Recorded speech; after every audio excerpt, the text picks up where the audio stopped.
வீட்டில் சடனாக திருத்தணி போகிறதுக்காக மாலை போட போகிறேன்னு சொல்லிட்டாங்க. சரி நல்ல விஷயம் தான் போட்டுக்கிட்டோன்னு சொல்லிட்டு விட்டுட்டேன். ஆனால் எனக்கு தான் பெண்டு நிமிந்துருச்சு வேலை.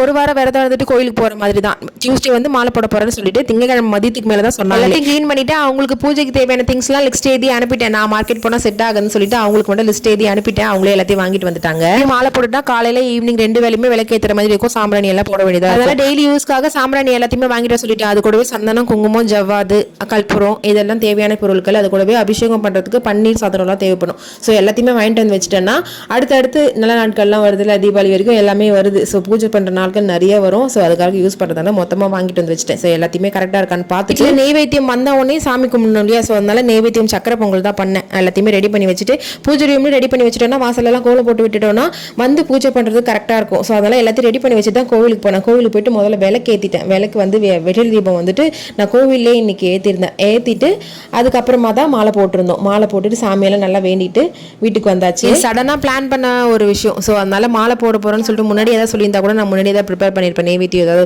செஞ்சு கோயிலுக்கு எடுத்துகிட்டு போய் கொடுக்குறது அந்த மாதிரி தான் பண்ணியிருப்பேன். ஸோ அதனால லாஸ்ட் டைம் ஏதாவது ரெடி பண்ண முடியும். அதனால வீட்டில் மட்டும் சக்கரை பொங்கல் வச்சுட்டு சாமிக்கு நெய்வேத்தியம் பண்ணி பூஜை பண்ணிட்டு வீட்டில் இருக்கிறவங்க எல்லாம் கொடுத்துட்டு பக்கத்தில் 2 வீட்டுக்கு மட்டும் கொடுத்துட்டு நெய்வேத்தியம் பண்ணி சிம்பிளாக பூஜை பண்ணி முடிச்சுட்டேன். மாலை போட்டிருக்கப்பெல்லாம் எனக்கு பூஜை பண்ணுறதுக்காக அவங்க எதிர்பார்க்கவே மாட்டாங்க. ஏன்னா தைப்பூசம் டைம்லலாம் அவங்களே தான் பூஜைலாம் பண்ணுவாங்க. ஸோ அதனால என்னை எதிர்பார்க்கவே இல்லை. அவங்களே எல்லா வேலையும் முடிச்சிட்டாங்க. இன்னைக்கு டியூஸ்டே வேலை இப்படியே தான் போச்சு. சஷ்டி விரதம் தான். அதுக்காக தான் வெயிட் பண்ணிட்டு இருக்கோம். ஸோ இந்த வீடியோ பிடிச்சிருந்தா லைக் பண்ணுங்க, சேனல் மறக்காம சப்ஸ்கிரைப் பண்ணி வச்சுக்கோங்க. நெக்ஸ்ட் ஒரு வீடியோவில் பார்க்கலாம்.